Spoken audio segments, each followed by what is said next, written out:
সুস্মিতা রায়চৌধুরীর লেখা গল্প ক্ষমা। আসবো সার্থক? দরজার বাইরে ডক্টর শ্যামল রায়ের গুরুগম্ভীর গলার আওয়াজ পেল সার্থক। আসুন না স্যার, কোনো দরকার থাকলে আমাকে তো ডেকে পাঠালেই পারতেন। আপনি কষ্ট করে কেন আসতে গেলেন স্যার? ডক্টর শ্যামল রায় ঘরে ঢুকে সার্থকের সামনে রাখা চেয়ারটাতে আরাম করে বসলেন। তারপর পকেট থেকে রুমাল বার করে কপালের ঘামটা মুছতে মুছতে বললেন, আসলে তোমার সাথে একটা ব্যক্তিগত দরকার আছে সার্থক, তাই নিজেই এলাম। এবার সার্থক বেশ উৎসুক হয়ে বলল, বলুন না স্যার। আচ্ছা সার্থক, তুমি বিয়ে করবে না? তোমার মা মারা গেছেন তো প্রায় বছর দুয়েক হলো, চাকরিও হয়ে গেল বেশ কয়েক বছর। মনোবিদ হিসেবে তো এখন তোমার বেশ নাম ডাক। এখানে সরকারি জেলা হাসপাতালের কাজ সামলে কলকাতায় চেম্বার করছো। এবার সার্থক একটু আমতা আমতা করে বলল, আসলে স্যার, মা তো দেখাশোনা শুরু করেছিলেন, তারপর হঠাৎ অসুস্থ হয়ে চলে গেলেন। আমিও একা হাতে সব কিছু সামলাতে ব্যস্ত হয়ে গেলাম, তাই আর। এবার শ্যামলবাবু চেয়ার থেকে উঠে সার্থককে বললেন, ঠিক আছে, চলো আমার বাড়ি। হাসপাতালের সামনেই আমার বাড়ি, জানো তো। আমার ভাগ্নির সঙ্গে তোমার পরিচয় করিয়ে দেব, দেখো কেমন লাগে। নাম তিতাস, বালিগঞ্জে ওদের বাড়ি। আমার কাছে এসেছে এখন। ফিজিক্সে MSc, first class first, Loreto Presidency College, Calcutta University. গানের গলাও দারুণ। নেট পরীক্ষার প্রস্তুতি নিচ্ছে এখন। সার্থক এবার দাঁড়িয়ে গিয়ে বলল, স্যার, আমার কথাটা তো শুনুন। আমার সম্বল বলতে তো গ্রামে ওই 2 কামরার একটা ছোট ঘর, সামনে কিছুটা বাগান, আর এই সরকারি চাকরি। নেহাত সরকার থেকে এখন প্রত্যেক জেলা হাসপাতালে একজন সাইকোলজিস্ট রাখাটা আবশ্যিক করে দিয়েছে, তাই কলকাতায় কিছুদিন হলো চেম্বার করা শুরু। সেটা আমি বুঝবো সার্থক, তুমি চলো। এর ঠিক 1 মাসের মধ্যে সার্থকের সঙ্গে বিয়েটা হয়ে যায় তিতাসের। তিতাসকে শুধু সুন্দরী না বলে বরং নিখুঁত সুন্দরী বা পরমা সুন্দরী বললেও অত্যুক্তি করা হয় না। বিয়েটা হয়েছিল তিতাসের মামার বাড়ি থেকেই। তারপরই তিতাস চলে এসেছিল সার্থকদের গ্রামের বাড়িতে। বর্ধমান শহর থেকে প্রায় 40 মিনিট বাসে গিয়ে ওদের গ্রাম। সার্থকের সমস্ত দ্বিধা দ্বন্দ্ব চিন্তাকে মিথ্যা প্রমাণ করে তিতাস কিন্তু খুব সুন্দর করে মানিয়ে নিল গ্রামে তার এই নতুন সংসারে। সার্থকের 2 কামরার ঘর এখন তিতাসের হাতের ছোঁয়ায় সেজেছে নতুন করে। সব জায়গায় তিতাসের রুচির ছাপ স্পষ্ট। ঘরের পর্দা থেকে বিছানার চাদর। অনেক বলা সত্ত্বেও তিতাস রান্নার লোক রাখতে দেয়নি, তাই ওরা দুজনে মিলে রান্না করে। কখনো তিতাস সবজি কাটে তো সার্থক রান্না করে, কখনো সার্থক রান্নাঘর পরিষ্কার করে, তিতাস রান্না করে। গ্রামের লোকের সাথেও দিব্যি মানিয়ে নিয়েছে তিতাস। গ্রামের সবাই তিতাসের প্রশংসায় পঞ্চমুখ। দুজনে মিলে একসাথে বাজার করে, বেড়াতে যায়। সার্থকের এখন নিজেকে পৃথিবীর শ্রেষ্ঠ সুখী মানুষ বলে মনে হয়। শুধু একটা জিনিস বড্ড ভাবাচ্ছে সার্থককে। আজ প্রায় 3 মাসের মতো হতে চলেছে তিতাস এসেছে এই বাড়িতে। ওর মামা বলেছিল তিতাস নেট পরীক্ষার প্রস্তুতি নিচ্ছে, কিন্তু এই 3 মাসে সার্থক একদিনও তিতাসকে পড়তে দেখেনি। তিতাসের কাছে কোনো বই খাতা পেন কিছুই নেই। হাসপাতালে সপ্তাহে 1 দিন সার্থকের ডে অফ থাকে, সেদিন সার্থক যায় কলকাতায়। একটা ক্লিনিকে বসে ও। মনোরোগ বিশেষজ্ঞ এবং মনোবিদরাই প্রধানত ওই ক্লিনিকে বসেন, চিকিৎসা করেন, কাউন্সেলিং করেন। বিখ্যাত মনোরোগ বিশেষজ্ঞ ডক্টর অনিরুদ্ধ সেন ওই ক্লিনিকে বসেন। ওনার যে সমস্ত রোগীদের কাউন্সেলিং দরকার হয় উনি সার্থককে রেফার করে দেন। অনিরুদ্ধ সেনের সাথে সার্থকের খুব ভালো সম্পর্ক। আজকাল ক্লিনিকে ভিড় বেড়েছে খুব। মানুষের মানসিক সমস্যা বেড়েছে অনেক, সচেতন হয়েছে মানুষ, আসেন কাউন্সেলিং করাতে। প্রতিবারই কলকাতা যাওয়ার সময় সার্থক তিতাসকে বলে, তুমি আমার সঙ্গে কলকাতায় চলো তিতাস, তোমার মা বাবার সঙ্গে দেখা করে সারাদিন বাড়িতে থাকবে। ফেরার পথে আমি তোমাকে নিয়ে আসব, তোমার বইগুলো নিয়ে আসবে, যদি দরকার পড়ে কিছু নতুন বই কিনে নাও। কিন্তু প্রতিবারই তিতাস বলে, না, আমি এখন কলকাতায় যাব না। বাবা মায়ের সাথে তো প্রতিদিনই ফোনে কথা হয়। দাদা এসেছিল একবার, দেখা করে গেছে। কলকাতায় আমার ভালো লাগে না, বড্ড ভিড়, পলিউশন। এখানে গ্রামে আমি ভালো আছি। সার্থকের খুব অবাক লাগে কথাগুলো শুনে। যে শহরে তার জন্ম, সেখানে তার বাবা মা দাদা আত্মীয় পরিজন সবাই আছে, সেখানে যেতে চায় না তিতাস। বিয়ের পর থেকে কেন নিজের বাড়িতে একবারও গেল না। তার বাবা মা দাদা তো খুব ভালো মানুষ, একদিন সার্থক তিতাসকে বলল, তুমি সারাদিন বাড়িতে একা একা থাকো, বোর হও। তুমি যদি চাও বর্ধমানে অনেক ইংলিশ মিডিয়াম স্কুল আছে, তুমি অ্যাপ্লাই করতে পারো। তোমার যা রেজাল্ট, কোনো অসুবিধা হবে না। আর যদি নেটের প্রস্তুতির জন্য কোন ইনস্টিটিউটে ভর্তি হতে চাও, তাও হতে পারো।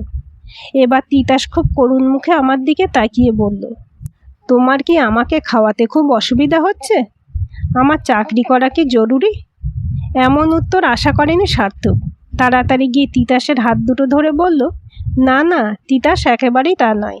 তোমার যেটা ইচ্ছা তুমি সেটাই করো। এরপর কাটলো আরও কয়েকটা মাস। তিতাস পড়াশোনা শুরু করলো না, কলকাতায়ও গেল না একবারও, চাকরির চেষ্টাও করলো না। সার্থক ব্যস্ত হয়ে গেল একটা নতুন কেস নিয়ে। বেশ ভাবাচ্ছে এই কেসটা। নাম সাগ্নিক প্রামাণিক, কলকাতার এক বিখ্যাত কলেজের লেকচারার, অগাধ পাণ্ডিত্য, তুখোড় রেজাল্ট, চাইলে বিশ্ববিদ্যালয়ে যোগ দিতে পারে, কিন্তু নিজের কৃতকর্মের জন্য এতটাই অপরাধ বোধে ভুগছে যে সেখান থেকে বের করে আনা যাচ্ছে না। কলেজের এক সহকর্মীর পরামর্শে এসেছিলেন অনিরুদ্ধদার কাছে। অনিরুদ্ধদা তার কাছে কাউন্সেলিংয়ের জন্য পাঠিয়েছে। বিগত কয়েক মাস ধরে চলছে কাউন্সেলিং। বেশ বন্ধুত্ব হয়ে গেছে সার্থকের সাথে সাগ্নিকের। একদিন সার্থক তিতাসকে বলল সাগ্নিকের কথা। যেন ছেলেটার অপরাধ বোধ কিছুতেই কমছে না। আসলে ওর অপরাধটা না একদম অন্য ধরনের। খুব কষ্টে আছে ছেলেটা। হয়তো ও যদি আগে বুঝতে পারতো এই অন্যায়টাও করতো না। কিন্তু সার্থককে মাঝপথে থামিয়ে দিয়ে তিতাস বলল, আমার এসব গল্প শুনতে ভালো লাগে না। জানো তো, পাশের বাড়ির কাকিমা আজ অনেক নারকেল নাড়ু আর তিলের নাড়ু দিয়ে গেছে। আমাকে তিলের নাড়ু বানানো শিখিয়ে দেবে বলেছে কাকিমা। এখন চলো আমরা একটু রাস্তায় হেঁটে আসি। তিতাস গ্রামের রাস্তায় হাঁটতে খুব ভালোবাসে। রাস্তার পাশের গাছগুলোর সাথে ওর নাকি খুব ভালো বন্ধুত্ব। একদিন সার্থক বলল, জানো, ওই ছেলেটি গ্রাম দেখেনি কখনো। ওর খুব আমাদের বাড়িতে আসার ইচ্ছে, গ্রাম দেখার ইচ্ছে। আমি ওকে সামনের রবিবার আমাদের বাড়িতে আসতে বলেছি। গ্রাম দেখে জল খাবার খেয়ে ফিরে যাবে। ওর তো নিজের গাড়ি আছে। তিতাস বেশ খুশি হয়ে সম্মতি জানালো। রবিবার সকাল সকালই কলিং বেল বাজলো। সার্থক তখন বাজারে গেছে। তিতাস গিয়ে দরজা খুলতেই সামনের মানুষটিকে দেখে একেবারে ভূত দেখার মতো চমকে উঠল। তারপর কোনো মতে দরজা ধরে দাঁড়িয়ে চিৎকার করে বলে উঠল, তুমি তুমি এখানে এসেছো কেন? কি চাই তোমার? এক্ষুনি চলে যাও, জাস্ট গো। ঠিক তখনই বাজারের ব্যাগ হাতে সার্থক এসে তিতাসের কাঁধের উপর হাত রাখল। তারপর শান্তভাবে বলল, তিতাস, উনি আজ আমাদের অতিথি। আমি ওনাকে আমন্ত্রণ করেছি। উনি নিজের থেকে আসেননি। ওনাকে ভেতরে আসতে দাও প্লিজ। আর সাগ্নিকবাবু, আপনি ভেতরে আসুন। না করবেন না প্লিজ, আপনার আসাটা খুব দরকার। ওদের দুজনকে নিয়ে সার্থক ঘরে ঢুকলো। সাগ্নিককে বাইরের ঘরে বসতে বলে তিতাসকে নিয়ে সার্থক গেল রান্নাঘরে। তারপর মিষ্টি প্লেটে সাজিয়ে দিয়ে তিতাসকে বলল, এগুলো দিয়ে এসো তিতাস। আমার মা বলতেন, অতিথি বাড়ি থেকে অভুক্ত ফিরে গেলে সংসারের অকল্যাণ হয়। তিতাস মিষ্টির প্লেটটা নিয়ে যেতে যেতে সার্থকের দিকে তাকিয়ে জিজ্ঞাসা করলো, তুমি সবটা জানো তাই না? সার্থক বলল, হ্যাঁ। সাগ্নিক প্লেট থেকে একটা মিষ্টি তুলে নিয়ে বলল, আমি খেলাম তিতাস, পারলে আমাকে ক্ষমা করে দিও। সার্থকবাবু তোমার পাশে আছেন, আমি নিশ্চিন্ত। বলেই বেরিয়ে গেল সাগ্নিক। তারপরেই তিতাস নিজের ঘরে এসে একটা ছোট্ট ব্যাগ নিয়ে নিজের জামা কাপড় গোছাতে শুরু করলো। সার্থক পেছন থেকে এসে জিজ্ঞাসা করলো, এখন জামা কাপড় গোছাচ্ছ? কোথাও যাবে? সাগ্নিককে এখানে এনে তুমি তো বুঝিয়ে দিয়েছ আমার আর এখানে থাকা চলে না। আমরা তোমার সাথে অন্যায় করেছি, সব কিছু না জানিয়েই বিয়ে হয়েছে। সার্থক শান্তভাবে বলল, ইচ্ছে হয়নি তাই বলনি, এতে তো কোনো সমস্যা নেই। আমি সাগ্নিকবাবুকে এনেছিলাম কারণ উনি তোমার কাছে ক্ষমা না চাইলে পুরোপুরি সুস্থ হয়ে উঠবেন না, তাই। শুধু তাই? কে জানে, তাহলে হয়তো তুমি সবটা জানো না সার্থক। তিতাস বেশ অসহিষ্ণুভাবে বলল। সার্থক এবার খুব আন্তরিকভাবে বলল, তাহলে আমি বলি, তুমি মিলিয়ে নাও তিতাস। তুমি এবং সাগ্নিকবাবু একই কলেজে ফিজিক্স নিয়ে পড়তে। তুমি যে বছর কলেজে ভর্তি হয়েছিলে সে বছর সাগ্নিকবাবু ছিল ফাইনাল ইয়ার। উনিও খুব ভালো ছাত্র ছিলেন। সেই সূত্রেই তোমাদের পরিচয় হয়েছিল। তুমি ভর্তি হওয়ার কিছুদিন পরেই হঠাৎ একটা অ্যাক্সিডেন্টে তোমার পা ভাঙে। তোমাকে বাড়িতে থাকতে হয়। বেশ কয়েক মাস এই সময় সাগ্নিকবাবু তোমাকে পড়াশোনার ক্ষেত্রে অনেক সাহায্য করেছিলেন। ধীরে ধীরে তোমাদের গভীর বন্ধুত্ব হয়। তোমরা স্বপ্ন দেখো দুজনেই ভালো রেজাল্ট করবে, কলেজে পড়াবে একসাথে। সেই মতো সব কিছু ঠিকঠাক এগোচ্ছিল। কিন্তু সাগ্নিকবাবু শুধু একটাই দোষ ছিল, উনি তোমার ব্যাপারে খুব পজিটিভ ছিলেন। অন্য কোনো ছেলের সাথে কথা বলা উনি পছন্দ করতেন না। ফোনে ব্যস্ত থাকলে, রাত্রিবেলা অনেকক্ষণই অনলাইনে থাকলে হাজার প্রশ্ন করতেন। ছোটোখাটো ব্যাপারে ভয়ঙ্কর রেগে যেতেন।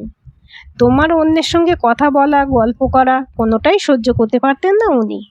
তুমিও হয়তো ওনার এই ব্যবহারের জন্য কখনো মনে মনে বিরক্ত হয়েছো, কিন্তু তারপরেই উনি এসে ক্ষমা চেয়ে নিতেন। ওনার ব্যবহারের জন্য দুঃখ প্রকাশ করতেন। দায়িত্ব এবং কর্তব্যের দিক থেকে ওনার কোনো ত্রুটি ছিল না। উনি তোমাকে ভালোবাসতেন খুব। তুমি ভেবেছিলে বিয়ের পর তোমরা একসাথে যখন থাকবে তখন হয়তো ওনার এই সন্দেহ প্রবণতা, এই ইনসিকিউরিটি আর থাকবে না, এবং তোমাদের দুজনের সূত্র ধরেই তোমাদের দুই পরিবারের সাথেও বেশ সুন্দর একটা যোগাযোগ তৈরি হয়ে যায়। তাই তোমার পরীক্ষার পর তোমাদের দুজনের বিয়ের দিন স্থির হয়। দুটো পরিবারই চলতে থাকে প্রস্তুতি। তোমাদের বিয়ের ঠিক কিছুদিন আগেই তোমার পিসতুতো ভাই আসে আমেরিকা থেকে।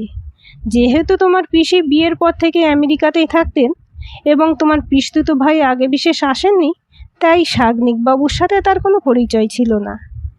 এরপর বিয়ের আগে একদিন সাগ্নিকবাবু তোমাকে বাইরে ওনার সঙ্গে দেখা করতে বলেন, কিন্তু তুমি একটু ব্যস্ত আছো, এই বলে যেতে পারবে না জানিয়ে দাও।